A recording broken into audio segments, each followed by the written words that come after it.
So dahil may period ako nun, hindi 100% yung lakas ko. Kaya nung nagde-deadlift ako nun, takang-taka ako, tsaka inis na inis ako sa sarili ko kung bakit hindi ko nabubuhat yung weights. Baka naman mali yung form na deadlift. Diyan napapasok yung kahalagahan ng pagkuha ng mga professional na coaches. Nandiyan naman sila para tulungan tayo sa mga tamang form. So dito sa video ni Miss Riva, yan, nagtatry siya mag-deadlift. Kasi kapag mali yung form natin during deadlift, of course, ang maapektuhan dyan is yung mga buto natin sa likuran. Very important pa naman kasi andun yung spinal cord natin, which is a very delicate structure. Andyan yung mga nerves, kaya nakakagalaw yung buong katawan natin dahil sa spinal cord. Pinilit kong buhatin yung weights at di na ako nagkaroon ng care sa form ko. Alam mo yun, yung parang napikon ka lang, kaya talagang basta mabuhat ko na lang. So ayun, pagkabuhat ko, dun ko na na-feel yung sa lower back ko na pain. Sa experience ni Miss Riva, wag po nating tutularan. Sabi rin naman niya, wag tutularan na magbuhat na masyadong mabigat na weights kung mali yung form ng katawan. Kasi pwede maapektuhan yung spinal column. Spinal column yan yung buto na nagagwardya or nagpoprotekta sa spinal cord natin. Ngayon, itong spinal column, mahaba yan sa likod natin. Binubuo yan ng mga vertebral body. Vertebral body, isang pirasong ganyan. Yung sunod, vertebral body ulit. Tapos yung sunod, vertebral body ulit. Tapos sa pagitan ng mga vertebral body na yun, merong mga disc, intervertebral disc. So kapag mali yung form mo, rin nakaganyan. Ang tendency, may ipit yung disc. Pag naipit yung disc, lalabas yun. Pupunta siya dun sa pwesto ng spinal cord mo. Pwede siya maipit. Habang sumasayaw ako, nafe-feel ko na nangangalay na yung sa may tailbone ko nga na part. Pero tinuloy ko pa rin yung sayaw ko kasi nga akala ko, nangangalay lang yan. So ito yung mismong footage ng dance rehearsal ni Miss Riva. So kita natin dito talagang nagpipain na siya and nakakaramdam na siya ng ngalay dun sa may balakang niya. And yan, actually dito tinuturo niya and kinakapa niya yung part na pinakamasakit, which is yung sa tailbone.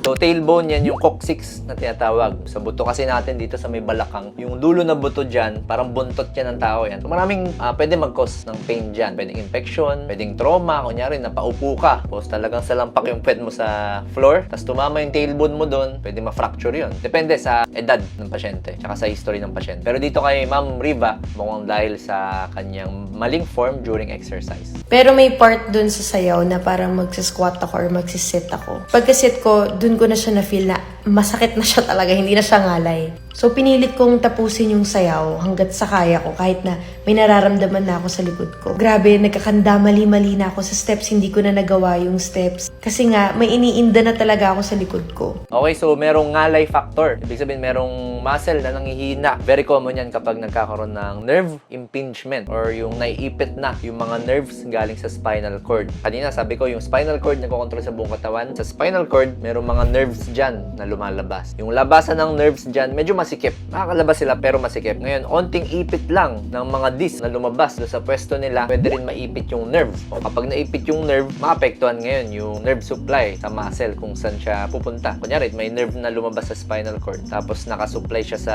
muscle dito sa legs mo. So, since naipit yung nerve doon, may hirapan ngayon yung muscle mo sa paa na gumalaw. Kasi ipit siya hindi siya optimum. Hindi siya makapagbigay ng tamang signal dito sa paa mo para gumalaw. Doon ngayon nakakaramdam ng pangangalay or pananakit yung mga pasyenteng merong naipit na nerve sa likod. So, ayun na, dumating na yung medic. Tapos, pinadapa ako sa parang may couch doon. Doon ko na nafe-feel na ultimo, iangat ko lang yung head ko. Ang sakit nung sa may spine ko banda. Tapos, yung feeling ko nun, para akong na-paralyze. Yung klase ng sakit niya, guys, ascending siya. Parang from ngalay, tas pasakit ng pasakit. Patagal ng patagal, pasakit siya ng pasakit. Paralyzed kasi sobrang nanghihina, tsaka sobrang kirot. So, yun talaga yung mapipil ng mga pasyente. Siguro, ang tamang term is progressive, yung severity ng pain. Nung una, kinakaya pa ni Miss Riva. As the time goes by, mas lalong sumasakit, mas lalong nangangalay. Talagang naiipit masyado yung mga nerves niya or spinal cord. By the way, pag mga gantong cases, yung natatanggap ko before, dapat magkaroon agad ng x-ray yan. X-ray, tapos probably kapag wala nakita sa x-ray, pwede MRI. Lalo na kung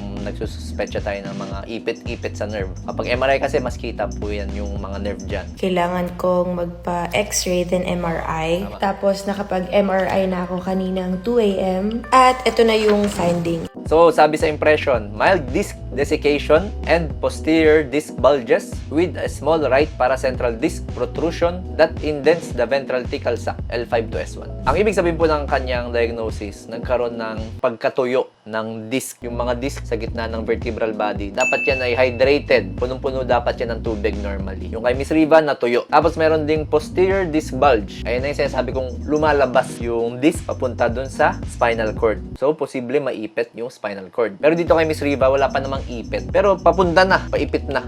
Kasi naka-indent na eh. Ibig sabihin ng indent, nakalapat na sa spinal cord niya. So, kapag nakalapat na yun, hindi pa na physical therapy, hindi pa naagapan, pwede magtuloy-tuloy, pwede maipit na yung spinal cord niya. Tapos yung L5S1, ibig sabihin po niyan, yan po yung level or kung saan nakalocate yung ipit ng ugat niya. Yun nga ang sinabi sa akin, kailangan ko talaga mag-therapy. Thank God, walang surgery or whatever. Okay, so sa case ni Ma'am Riva, hindi pa siya na-advise ng surgery kasi wala pa namang ipit masyado and medyo mild pa naman yung case niya. Buti na lang naagapan at buti nakita agad. So blessing in disguise na rin yung nangyari po sa inyo, Ma'am Riva. Nalaman natin ng maaga. Doc, saan po nakuha yung disc desiccation? So napakaraming causes pero ang most common cause niyan is kapag nagkakaedad. Naturally, ganyan po yung katawan natin, nauubusan ng tubig dun sa disc natin. Hindi po natin yung mapipigilan, mapapabagal lang natin sa pagkakaroon ng regular exercise at pag-inom ng maraming tubig. Wear and tear. Kapag ginagamit natin lagi, paano siya nagagamit lagi? Kay Ma'am Riva, nagwe-weightlifting siya. So, pwedeng dahil dun. Sa ibang pasyente naman, yung mga may trabaho na nagbubuhat ng mabigat, na construction worker, office work, outdoor works na kailangan magbuhat ng mabibigat, nagagamit araw-araw yung likod, pwede magkaroon ng wear and tear. Pwedeng alcoholic, pwede rin sa paninigarilyo. Kung wala mang bisyo, pwedeng mamana. Tumatakbo sa jeans na talagang bumababa yung tubig ng intervertebral disc mo. Kadalasang naramdaman ng mga pasyente, tulad ng kay Ma'am Riva, nagkaroon siya ng pain, radiating pain, ibig sabihin gumagapang yung pain papunta sa paa, ngalay-ngalay ng onte, mga lower back pain, or sa mga severe na cases, pwede maapektuhan po yung pag-ihi. Nerves na nagkokontrol sa pantog natin, dyan din yan lumalabas sa spinal cord. So kapag sobrang ipit yung spinal cord mo, pwede maapektuhan yung pantog, pwedeng hindi mo makontrol yung pag-ihi mo, or pwede rin sa pagdumi. Doc, ano po yung gamutan kapag posibleng meron po kaming ganito? Again, depende po sa severity. Talagang ipit na po yung spinal cord nyo. Tsaka kung talagang tuyong-tuyo at marami pong vertebral body yung naapektuhan, maka-offeran po kayo or mag-suggest po yung doktor nyo ng operasyon. Pero kung mild lang naman, pwede po yun makorek by physical therapy. Ibig sabihin, i-correct po yung posture nyo, okay? Iiwas po kayo sa pagbubuhat ng mga mabibigat, iiwas po dun sa mga bawal na bisyo. Bibigyan po kayo ng mga exercises ng mga physical therapist para mas strengthen yung likod nyo tsaka yung mga muscle nyo dyan. Doc, paano po makaiwas? Lalo na sa mga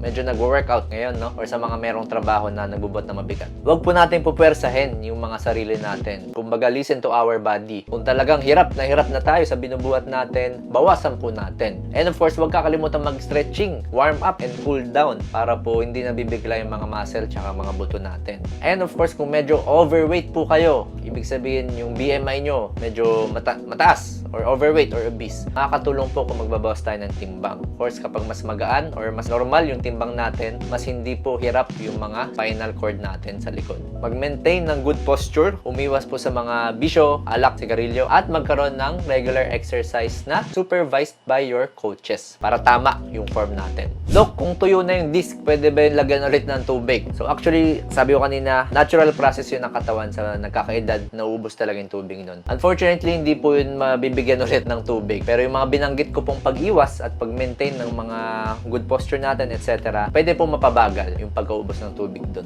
Dok, kung nakaumbok na yung disc, papunta doon sa spinal cord, ipit na, pwede po ba yun mabalik sa dati? Diyan na po ngayon papasok yung mga operasyon. Kaya po kayo merong ortho, sila na po gagawa ng paraan dyan kung paano nila aayusin yung spinal cord nyo tsaka spinal column. Again, kung meron po kayong mga back pain na matatagal na tapos gumagapang sa paa, tapos nahihirapan na rin umihi, nahihirapan mag-control ng pag-ihi nyo, tapos parang merong tumutusok-tusok, nangingimay, nangangalay, maganda po nagpapacheck sa doktor para na-check yung inyong likod. Kung meron kayong tanong, comment down below. And kung nag-benefit ka sa video na to, please follow my social media pages. To Ma'am Riva Queenery, maraming salamat po sa pag-share ng inyong story at get well soon po.